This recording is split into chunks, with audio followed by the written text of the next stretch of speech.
Well, hi everybody. Thank you for joining me. You're at home with Melissa, and I have a really fun project, or a lot of projects, to share with you today. Like, for example, have you ever sat at home and said to yourself, I wish I had more plants? Well, in this video, what we're going to do is we're going to go over 5 different methods that you can use to multiply the numbers of plants you have to grow in your house, and you can do so for free. I know, can't get better than that, right? The 5 methods we're going to cover are growing a new plant from the root system of an old one. Second, growing new roots from the cuttings of an old plant. Multiplying the number of vining plants that you have just by giving your old vine a haircut.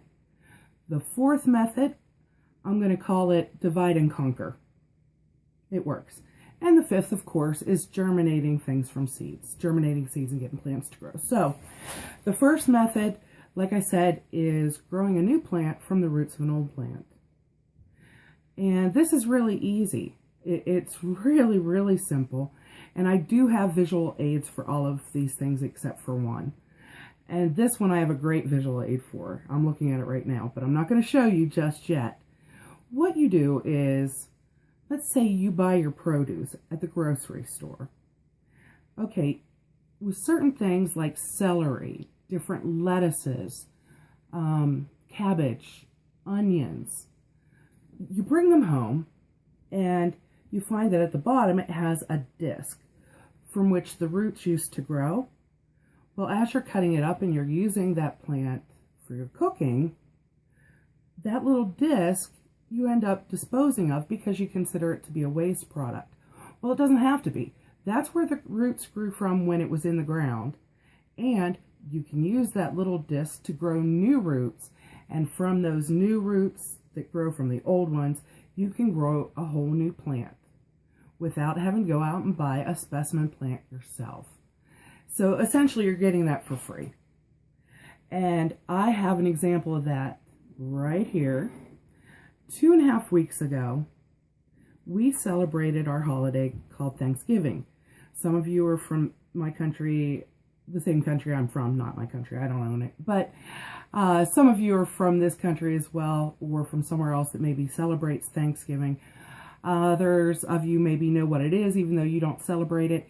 And there are still more of you out there who don't know what it is. Basically, at the end of the growing season, just before winter, itchy head, just before winter, you quite often have a really big harvest. You have a lot of bounty, a lot of food, but you know that winter is coming, during which time in times past, food would be scarce. So what they would do is celebrate the bounty you have.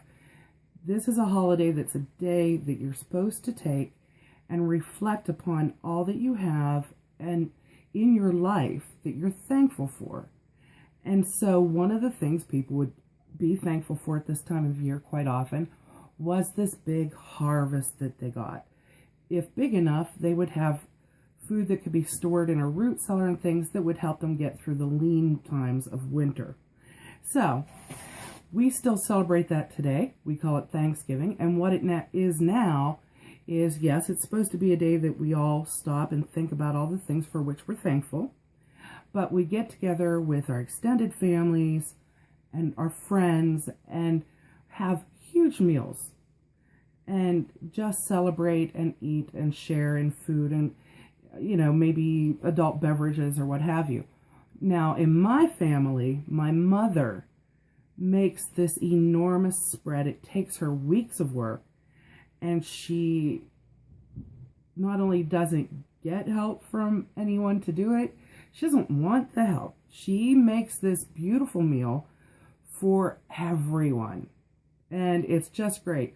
One of the things she makes, yes, there's a reason I'm telling this story. One of the things that she makes is stuffing. In the stuffing, she puts celery. My dad goes to the store, he buys a couple of big bunches of celery, brings them home, Mom cuts them up. The little disc that used to be roots at the base of it, from where the deep green of the celery stalks becomes a very pale green, where it then meets that disc that used to be roots.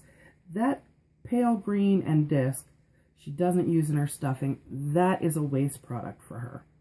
So this year I happened to be there when she was doing this, and I said, you know, any produce you have, give me the waste. You know, I can feed it to the animals and the earthworms and can grow new plants from certain parts of them. You know, I'll take care of them, make sure you don't have the waste. And she thought that was great, and I thought it was great. So 2.5 weeks ago, I came home with the bases from these celery stalks. What I did is immediately upon entering my house, I took a very sharp knife and I just cut down through the celery just below where my mother had already cut, because I wanted a fresh cut. And that's right at about the area in which the pale becomes darker green. Okay, so that leaves a bit of plant and that entire disc that used to be roots. Then what I did is I jammed toothpicks into the sides of that plant. That doesn't do anything to get a new plant to grow. What it does is it forms basically a little bar to hold the plant partially out of a container into which you're going to put water. That will allow that disc that used to be roots to be under the water, while the little place where you have your cut, you can see my cat, she's joining us, but the place where you have the cut from which the new plant is going to grow is going to be held above the water level by these toothpicks, thereby not going down and falling completely into the water and drowning the plant that you're trying to grow. Let me show you in just 2.5 weeks what we have. Look at that. Pretty big. Check it out. You can see I've got the container here, and I have water filled up to almost the top of it. The area where that disc for the roots is actually beneath the water line, but these toothpicks hold it in the cup so that the plant is above. And you can see sticking out here, that little bit of green that you can see, that was the original celery stalk, and it's becoming brown, it's dying off, but a new plant has started growing from the middle. Now, that'll continue to grow, it will form a new plant. What you can expect with the celery, though, is when you grow it this way, the new plant that you have probably won't have stalks as big as the initial plant had. The original plant stalks were really big and thick and wide. These will be more slender. The last time I did it, it grew very tall. It didn't seem spindly or leggy. It just grew tall, and the stalks, the individual stalks, were narrower, were slimmer. But I had it in a nice sunny window, and it became this really nice dark green color. And it was delicious. And so you can keep reusing those roots and growing new plants, not going and buying plants. And again, here are the toothpicks holding it out of the water. Now let me show you in 2.5 weeks what this has produced in terms of new roots growing from that disc. Look at that. Check it out. Oh, my hand's shake, but all of those new roots. Okay, so we've got a pretty tall plant here. See, compared to my hand? Pretty tall plant here. Good deal of roots. This is now ready to be put into soil, unless you want to grow it hydroponically or aquaponically. But to put it in your soil, you remove the toothpicks because you no longer need them. You plant it in your soil, put it in a sunny window, and now you'll just treat it like you would any other celery plant that you're growing in your windowsill. Pretty easy, huh? And you didn't have to go out and buy a plant. And if you're wondering why the cat's in front of us, hello, she wanted to say hi to you apparently. Oh, no, oh, hello, come here, baby. Come here. Ow, that's my lip. Hi. She got me. She was, when I set that plant down, she's had it here with her all day. I'm bleeding. Doggone it. But she's had this plant here with her all day. She checked it out when it first got put there, and then she knew what it was and started ignoring it. But since I showed you, I picked it up, I put it back down. Apparently she thought it might be something new and wanted to check it out.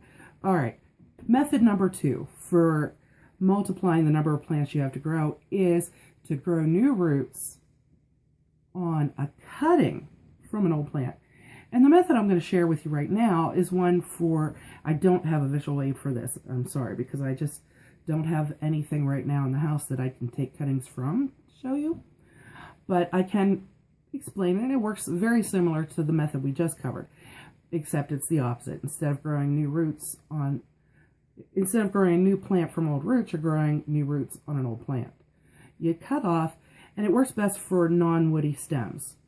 A woody stem is just kind of what it sounds like. If you look, if something has a trunk or it has a stem that looks like wood, that's what we call a woody stem. This works really well, this method, for plants that have a non-woody stem. So they have green stems. These are things like cilantro, parsley, thyme, oregano, sage, anything like that. What you do is you just snip some of it off. Make sure you have 1 or 2 sets of leaves on there that are going to be above water level. Put them in a container of water so that the bottom will then form new roots for you. When you're doing these first 2 methods, make sure that every day or every couple days, and the next method as well, make sure that once a day or once every 2 days, you change that water for fresh water, because that water contains oxygen. The plant needs the oxygen in order to continue to grow. You have to keep it fresh, because each time you replenish that water, you're replenishing the oxygen that's in it. So you dump out the old water, put in new, it has more oxygen, and it's going to keep working on those plants. If you didn't change the water, it would become stagnant. The plant would rot. It would stink. Horrible. Okay, method number 3. How to get a whole lot of vining plants from just giving one vining plant a haircut. Again, it's free. Even if you do not have any vining plants, but you would like them and you don't want to spend money doing this, find someone you know who has these kind of plants. Vining plants are notorious for really growing, putting out a lot of growth and things.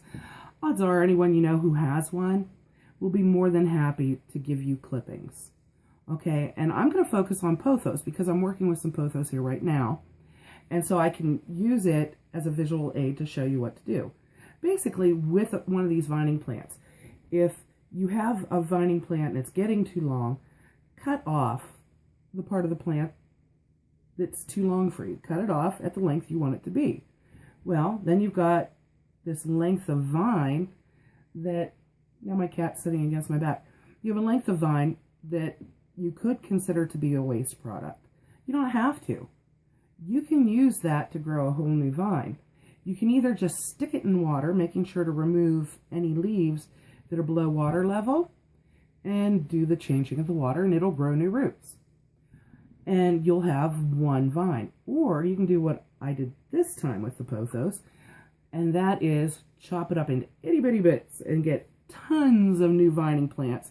Each of those itty-bitty bits is going to be a whole new plant. And I'm going to show you now what I mean. Here in this tiny glass, see those leaves? There's 1, 2, 3, 4. Each one of those leaves is actually its own section. And there's a 5th one too, I think. What I've done is I have chopped off some of a pothos. I've cut it into tiny segments, and I've placed those segments with 1 leaf per segment. That goes outside of the water to help continue the business of photosynthesis for the plant. Then another part that's below water level, and I'm going to remove these to show you what I'm talking about. Oh, they're already forming lots of roots. I just did this the other day, and they're already growing new roots. Oh, I couldn't be more pleased. I just made a mess. And I can count for you now. 1, 2, 3, 4, 5 plants in this tiny glass because I've cut them into such small segments. Now, if you look at pothos, it grows in segments, and along it you'll see these little nodes, these little nodules, and you might see a little bit of, it's where you've got those little dark brown things coming out. Any one of those on a pothos can form either a leaf or a vine. or a root. And so basically, you just need one of those. See? I have the leaf growing out of that one little node. Get closer. One node. The leaf is growing out of it, and I've put it into water. So now, in addition to the leaf growing out of that node, I have new root growth. Put it in front of my face where the skin color will show up better. Look at that. New root growth and a leaf growing out of the same little nodule, little node thing on the vine. So each one of those little sticky outy parts on the vine can make you leaves and roots. But what you want to make sure when you're doing this is that you get a leaf, okay? Because the leaf will help the plant to grow a new plant, because it's what's soaking up the sunlight it needs. And then put it in the water with that leaf outside and the little nodule inside, and it'll start to form roots at that little nodule. And since the root systems for them are still small enough, I'm able to, in a tiny, tiny glass, fit 5 little stems, each of which has a leaf on it, the leaves of which are outside of the water, and the base of which is inside the water. And so I have 5 pothos plants starting in this one little glass. And I'm changing the water every day or two. And that's not it. Just from cutting off one section that was too long, I don't just have those 5, but I have 1, 2, 3, 4, 5. I have 5 more glasses, which also have multiple new little baby plants growing in them. So that means that from just giving a haircut to the one pothos plant that I had, one little strand of it that was really long, I'm now going to have probably 20 plants. I'll have enough for my own use. I'll be able to give some away as gifts. It's really nice, and I'm really excited about it. And the same thing goes for the other methods. Well, the method of taking and growing new roots on cuttings, because if you take off a cutting of, say, you have a parsley plant growing, and you snip off some of the stems, you can get many, many plants from that one plant. So you've multiplied the number of plants you have without going and buying anything else. Likewise, if you buy fresh herbs from the grocery store, you're probably not going to use the entire bunch of herbs in whatever recipe it is you're cooking. You're going to have some left. Put them in water and let them grow roots, and then you'll have whole new plants. And not only will you end up eventually having as many as you want for yourself that you just grew from what was kitchen waste, but you can share them with your friends. And here's a cool idea. I just came up with this here right before I started filming, and that's not to say that no one else has ever come up with this idea. It's a good idea, and so I'm sure other people have come up with it too, but I just came up with it, so I want to share it with you because it's really a cool idea. Have you ever gone to a cookie exchange where each guest takes so many dozens of one kind of cookie that they bake, and then when they get to the cookie exchange party, each person who goes gets so many, maybe a dozen of each of the different kinds of cookies that each of the guests has brought? You can have a plant exchange party, a cutting exchange party, where each guest brings in cuttings from a different kind of plant that they grow. And then when you go to the party, you bring enough that each guest can get, maybe even only just one cutting. And then you maybe go home with one cutting from each of these different kinds of plants that each of the other guests has brought. So you go there taking what was essentially kitchen waste, each of you do. It was essentially waste to you, you didn't want it. And you take it there, and what you get in exchange for it is to go home with this bounty of a lot of different plants that you got for free. Pretty cool, huh? All right, now we move on to divide and conquer. I'm getting so excited. I'm sure you could tell. This is not a put on. I'm shaking. I'm excited. Okay, now we're moving on to method number 4, which is divide and conquer. Okay, you can see here I have a long, narrow planting box. And there's something in the one end that the cat's looking at and going, what is that, Mom? Okay, what's in here is hostas. And you're probably looking at it going, it looks dead. It's not dead. Right now, today's the last day we have temperatures for the foreseeable future. You know, the weather forecast says that from tomorrow forward, as far as the forecast will go, temperatures around the clock are going to be below freezing. So today is the last day that I really have to play outside. After this, I might not be able to work the ground. I mean, I can still play outside, but I can't play with anything that involves digging. Maybe. Who knows? I'll probably still try. Probably break a shovel. But today is above freezing. Our temperatures at night have been below. During the day have been above freezing. What that has done is sent our plants, our growing season has ended, and our outdoor plants that are perennial have gone into dormancy. So the hostas out there, which these were, are dormant. This means that all the greenery above the ground has died off. The roots are still alive, but they're dormant. They're sleeping. They're waiting for spring to come and wake them up. But divide and conquer, this method works really well with plants that grow in clumps, like your hostas, daylilies. You can also include, say, daffodils in this, because even though you buy individual bulbs, you plant them, they grow together into a clump. When the clump gets big enough, you'll see that your daffodils no longer are producing blossoms. Well, if you divide and conquer them, each bit of them might very well start producing blossoms again. They're just, these clumps are actually not individual plants. We treat them as such because they're growing so close together that they give the illusion of an individual plant, when what they are is actually little villages where whole bunches of plants just live really close together. Okay, so you can divide that clump up, and then you've got all these individual plants, and you can move them around. You can bring some indoors, leave some out. You can do whatever you want. And when you do it with your daffodils, part of the reason they might not be blooming for you anymore is because they're growing so close together that each of those bulbs is having to fight too many other bulbs for the nutrients that are in that one little area. If you divide them up and spread them out, they might produce flowers for you again.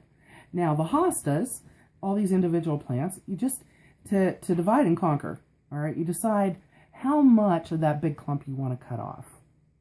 And you just take your shovel, make sure it's a strong shovel when you're doing any of this, because you'll need to use some force to get through the root systems.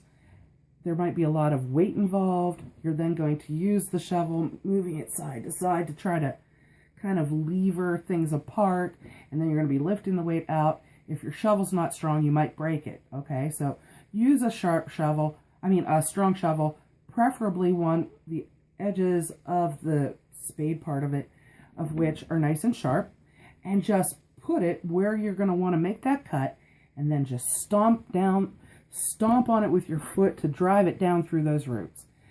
Yeah, that sounds harsh, doesn't it? I'm telling you what, in the case of these three plants that I'm talking about, and probably any that grow like them, or a lot of the plants that grow in the same way they do, they're tough. I know that the hostas, the daffodils, the daylilies, and that means the ones that grow like, that haven't been cultivated or changed, and grow the tall orange ones that you see growing out in the woods. Also the shorter ones that have been engineered and changed. All of them. You can just take the shovel right through them, and each part of that clump is going to grow just fine. You don't need to cut off the leaves beforehand. You don't need to worry about it. You don't need to be gentle. Just drive the shovel through where you want to and cut them apart. Make sure, if you can, that any part you cut has at least two eyes. See, if you look here, there's this and this. These are eyes, and I have more of them on this, but I'm pointing to these two. Each of those lumpy things that stand out just at or above ground level, that are individual like that, those represent individual plants. You want to probably make sure you have at least two of them when you're doing this. And so then they'll grow new plants from them. And if you're doing it during the growing season when things have their foliage and maybe even their flowers on them, when it comes to these particular plants, I don't even worry. And, you know, I don't clip them off beforehand. I'm not gentle with them. I just shovel right through them and spread them apart. And generally, the leaves and things maybe will look a little bit sad for a few days, and then they spring back and they do well. The exception is, of course, any of the leaves that you've torn or crushed that show obvious signs of damage from what you've been doing. You want to take a sharp pair of scissors or clippers and cut those off, because, you know, they're damaged to the point they're not going to spring back. You know, you killed that leaf. But even if the whole thing, the greenery dies off, odds are those roots you've dug up are still viable. So replant them and give them a week or so to sprout new greenery from the top. Odds are they will. These ones here, like I said, were dormant outside, and I cut little narrow pieces off of clumps because I'm planting them in boxes in here. There's a plant I don't want. And so I've cut them to shape to fit these boxes just perfectly. And I brought them inside. I have yet to put the soil in, have yet to water them. And if you can see that, there we go, put it in front of my face again. Look at that, green. Just because it's warmer in here, that greenery is starting to bounce back even before I've had a chance to do the soil and the watering. So you can see how tough it is and how well it'll work for you. My cat's trying to eat it now. She is so goofy. I tell you, she has pica. Don't you, Gracie? But that is divide and conquer. And what you'll find out as you do it, or at least I think I've noticed this, is that not just with the daffodils, but also with the hostas and the daylilies, when you have a big clump and you've divided it, each half of that clump for a while seems to grow and spread much more quickly than it was doing before you interfered with it. And I think the reason for this is basically you had all of these individual plants fighting for the nutrients right in that one area. You've spread them out and moved them. So now each individual plant within that group has access to more nutrients. Plus they have more room to spread out. So, you know, you're not just doing yourself a favor, you might very well be doing the plant a favor too. Please don't kill that. You're naughty. So that's divide and conquer. And again, I did say you can do this for free. You might be thinking, well, what if I don't have any of these plants and I want to grow them? Do I have to go buy them? Are you lying? No, no, no, no. With the daffodils, with the hostas, with the daylilies, those being the only examples, obviously, that are coming to mind, but there are others, too, that grow just like that. With those plants that grow in these big clusters that are formed of individual plants and things, when they're established, they get really big around these clumps and things like that. And what quite often you'll find is that anyone who's had any of these things for a long time ends up with a lot more of them than they want. They might be just going to their friends and saying, please, please, please, I have these things, would you take some? And even if they're not, if you see that they have a long established bunch of them, they're really big, ask them. Ask your friend, can I have a bit of that clump? They can say no, but they might not. You know, because I find that myself and everyone I know who grows them, we do have periods where we're like, please take some of these off my hands. And probably the people you know do too. So don't be afraid to ask. There's nothing wrong with that. You know, you'll notice if you're not a gardener now and you become one, you'll notice that if you have success with things, they spread to the point where you end up with more of them than you want. And you don't want to kill them yourself. You want to share them with people so they can enjoy too. And I think that just seems